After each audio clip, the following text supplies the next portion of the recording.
सिंदखेड राजामध्ये पावसामुळे शेतांना तलावाचं स्वरूप आलंय। पळसखेड चक्का या गाव परिसरातील शेती पाण्याखाली गेली आहे। त्यामुळे शेतकऱ्यांनी शेतातील पाण्यात बसून आंदोलन सुरू केले। जिल्ह्यात ओला दुष्काळ जाहीर करावा अशी मागणी करण्यात येते आहे।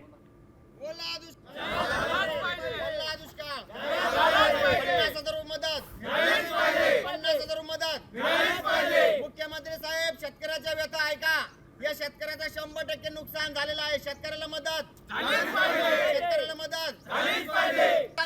बुलढाणा जिल्ह्यात गेल्या 2 महिन्यापासून मुसळधार पाऊस पडत आहे आणि त्या पावसामुळे शेती पिकाचं मोठ्या प्रमाणात नुकसान झालेलं आहे। सिंदखेड राजा असेल, देवगड राजा, चिखली आणि बुलढाणा या 5 तालुक्यामध्ये मोठ्या प्रमाणात पाऊस झाला असल्यामुळे शेतातील पिकांचं मोठ्या प्रमाणात नुकसान झालेलं आहे आणि यामध्ये 55,000 हेक्टर जिल्ह्यातील हे शेतीचं नुकसान झालेलं आहे।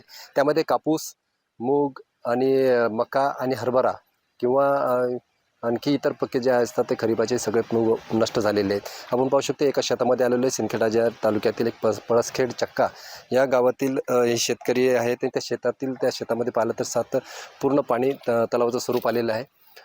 सगळी कापसाचं पीक हे आहे ते पाण्यामध्ये पूर्ण बुडालेलं आहे। या ठिकाणी आम्ही सरकारकडे प्रत्येक वेळेस मागणी करतो की आमच्या शेतकऱ्याला या ठिकाणी मदत द्या, पण सरकार आम्हाला या ठिकाणी मदत द्यायला तयार नाही सध्या तरी। आणि जर सरकारने या ठिकाणी मदत दिली नाही तर या ठिकाणी शेतकऱ्याला आत्महत्या केल्याशिवाय दुसरा पर्याय नाही। आणि या ठिकाणी सरकारने एवढीच आमची इच्छा आहे की या ठिकाणी जर न्याय मिळाला नाही तर या पाण्यामध्ये आम्हाला उद्याला आत्महत्या करावा लागेल, ही वस्तुस्थिती आहे। कॅमेरामन सुनील बरेसह, मी संजय जाधव, साम टीव्ही, पळसखेड चक्का, सिंदखेड राजा, बुलढाणा।